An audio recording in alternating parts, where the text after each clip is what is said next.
Hello नमस्कार। तो कैसे हो आप सभी? स्वागत है आप सबका आपके अपने YouTube channel him study group में। तो आज हम आपके लिए लेके आए हैं हिंदी का मॉक टेस्ट। ठीक है, तो आपको पता है कि एग्ज़ाम आपके जो है वो चले हुए हैं, बाकी आने वाले भी है। पटवारी के एग्ज़ाम भी आपके, फॉरेस्ट गार्ड के भी और एचपी पुलिस के भी। ठीक है, तो शायद जो एचपी पटवारी है उसके जो आपके फॉर्म है वो ऐसा हो सकता है कि मतलब 15 जनवरी तक जो इसके फॉर्म है, मतलब ऑफिशियल एडवर्टाइजमेंट इसकी रिलीज़ हो जाए। ठीक है, आपके फॉर्म 15 जनवरी तक ये आ सकते हैं, इसकी है उम्मीद थोड़ी बहुत इसकी 15 जनवरी तक। ठीक है, बाकी उस हिसाब से आपको पता है कि अब जो ये एग्ज़ाम है वो HPSC करा रहा है। ठीक है, तो Himachal Pradesh public service commission को वर्क करवाने जा रहा है इस एग्ज़ाम को। तो ये आपके लिए थोड़ी सी इन्फॉर्मेशन थी, तो आप अपनी तैयारी उसी हिसाब से लगा लीजिए कैसी आपकी तैयारी चल रही है। तो आपको पता है कि HPGK के आपके मॉक टेस्ट जो है वो कंटिन्यू चले हुए हैं। आज हम आपके सामने लेके आए हैं हिंदी का मॉक टेस्ट। ठीक है, और जल्दी इंग्लिश का भी मॉक टेस्ट आपके लिए अपलोड किए जाएंगे।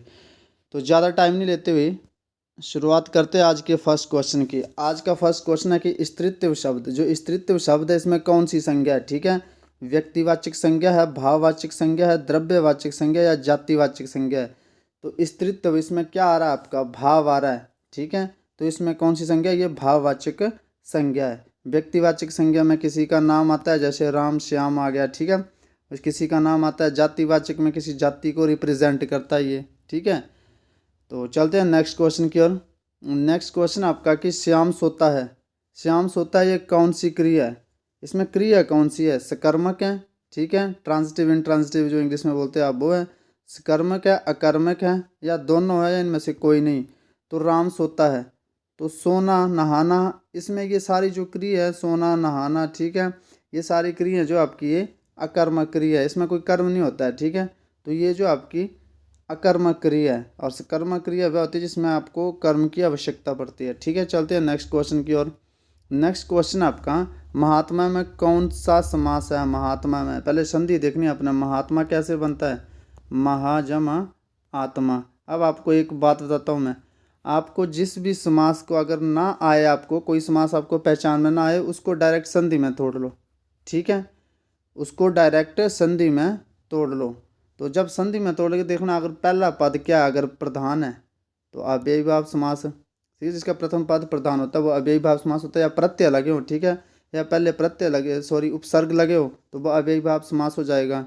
ठीक है, अब ये महा क्या है? महा महान है जिसकी आत्मा। क्या संसारी है? महान है जिसकी आत्मा। तो क्या संसारी है? इसमें महान पहले क्या आ रहा है? ये विशेषण आ रहा है, विशेषता आ रही है। किसकी विशेषता आ रही है? आत्मा की।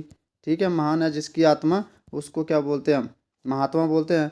तो आपको पता अव्ययीभाव समास नहीं होगा, ये उपसर्ग नहीं है। ठीक है, तत्पुरुष समास नहीं होगा, कारक कोई नहीं है, बहुव्रीहि होगा नहीं। ठीक है, और ये जो समास है आपका कर्मधारय समास है। महान आत्मा, महात्मा महान है जिसकी आत्मा, उसको बोलते हैं हम कौन सा समास?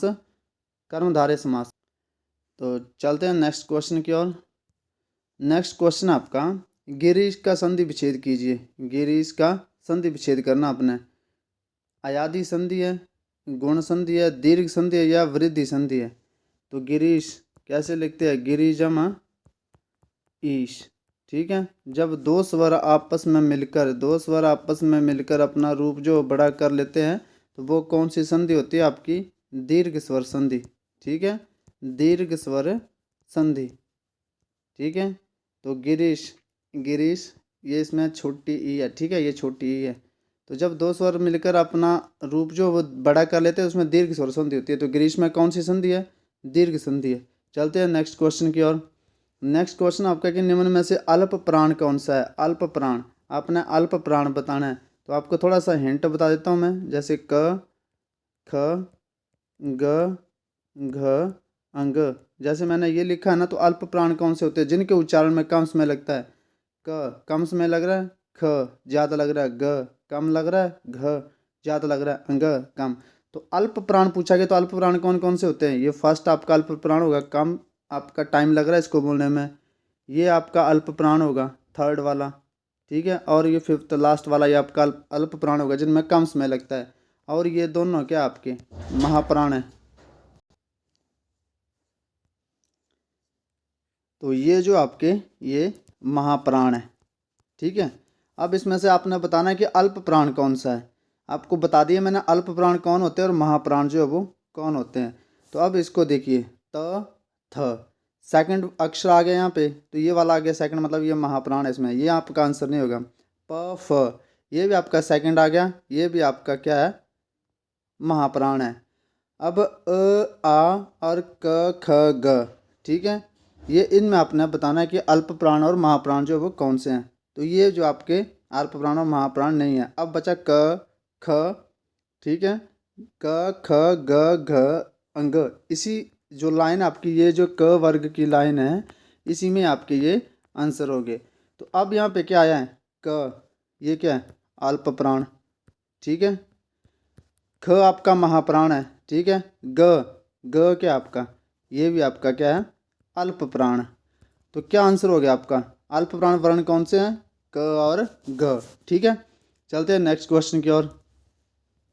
तो नेक्स्ट क्वेश्चन आपका कि निम्नलिखित में से कौन सा वर्ण उच्चारण की दृष्टि से दंत्य नहीं है। दंत्य में कौन कौन से आते हैं, दंत्य में आएगा त, थ, द, ध, न, ये आएंगे आपके दंत्य में, ठीक है।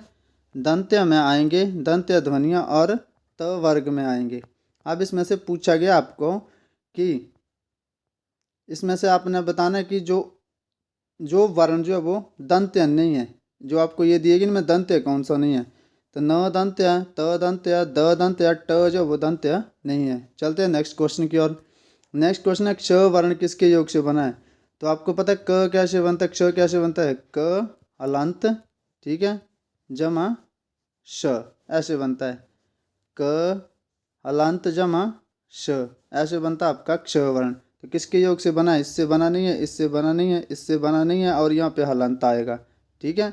तो ये आपका राइट आंसर हो जाएगा। चलते हैं नेक्स्ट क्वेश्चन की ओर। नेक्स्ट क्वेश्चन आपका कि इनमें से संयुक्त व्यंजन कौन सा है। संयुक्त व्यंजन, ये दोनों उत्क्षिप्त व्यंजन है, ठीक है। ये आपका किस में आता है, ट वर्ग में आता है। तो ये ज्ञ जो आपका ये क्या संयुक्त व्यंजन है। तो ज्ञ कैसे बनता है आपका, ज्ञ जो वो कैसे बनता है, ज्ञ ये बनेगा आपका ज जमा अण्य, या से आपका ज बनता है, ठीक है। तो इसमें से संयुक्त व्यंजन कौन सा है, ज्ञ, ज्ञ जो आपका संयुक्त व्यंजन है। चलते हैं नेक्स्ट क्वेश्चन की ओर। नेक्स्ट क्वेश्चन है कि घ का उच्चारण स्थान कौन सा है। क ख घ घ ये सारे, क हो गया, ख हो गया, पहले आपको बता दिया, ग हो गया, ठीक है, घ हो गया, ठीक है, अंग हो गया। उच्चारण स्थान कौन सा है इनका, कंठ से है, ठीक है, या फिर तालु से है, दंत से है, या मूर्धा से है। तो ये आपको पता है सारे कौन से वर्ण है, ये कंठ है वर्ण है सारे, ठीक है। कौन से वर्ण है, कंठ है। तो ये कंठ से है घ का उच्चारण स्थान। चलते हैं नेक्स्ट क्वेश्चन की ओर। आपको बोला है कि ग वर्ण किसके वर्णों के संयोग से बताया है। पीछे आपको मैंने बताया किससे बनता है, इससे भी नहीं बनता, इससे भी नहीं, ये तीनों नहीं होंगे क्योंकि इनमें हलंत नहीं है, और इसमें हलंत नहीं है, और इसमें य लगा, इसमें द लगा है। तो ये आपका ज लास्ट आंसर हो जाएगा। चलते हैं नेक्स्ट क्वेश्चन की ओर। नेक्स्ट क्वेश्चन है हिंदी में शब्दकोश, हिंदी शब्दकोश का क्ष का क्रम किस वर्ण के बाद आता है। तो आपने बताना है कि क्ष का क्रम जो वो किस वर्ण के बाद आता है। छ के बाद आता है, त्र के बाद आता है, ग के बाद आता है, क के बाद आता है, ठीक है। तो क्ष लिखते कैसे हम, पहले आपने लिख के देखना है, ठीक है, क्ष को।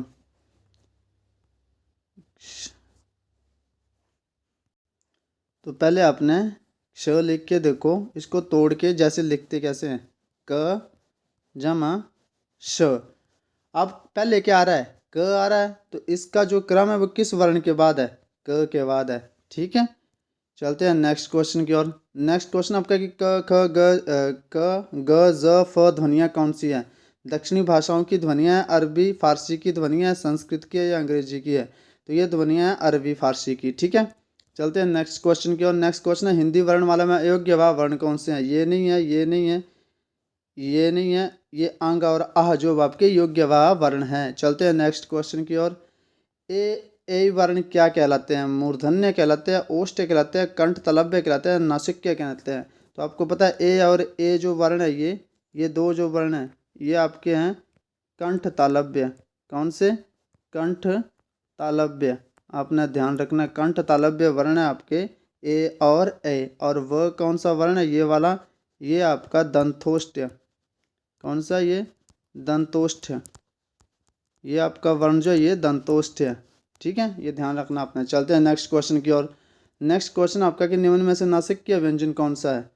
तो ये तीनों नहीं है, तो ये पंचाम अक्षर जो आपका ये नासिक्य व्यंजन है। चलते हैं नेक्स्ट क्वेश्चन की ओर। लास्ट क्वेश्चन आपने बताना है कि 16 में से आउट ऑफ आपका स्कोर कितना हुआ। ठीक है, कमेंट सेक्शन में आपने ज़रूर बताना हमें। अब ये क्वेश्चन आपका मोस्ट इंपॉर्टेंट है। हिंदी दिवस किस दिन मनाया जाता है? तो 14 सितंबर को मनाया जाता है, 28 दिसंबर को मनाया जाता है, या सितंबर को, या 10 अक्टूबर को, या 11 जून को। तो हिंदी दिवस जो आपका 14 सितंबर को मनाया जाता है। ठीक है, तो ये था आपका आज का सेशन। आई होप आपको सेशन अच्छा लगा होगा। मिलते हैं नेक्स्ट वीडियो में, तब तक के लिए जय हिंद जय भारत।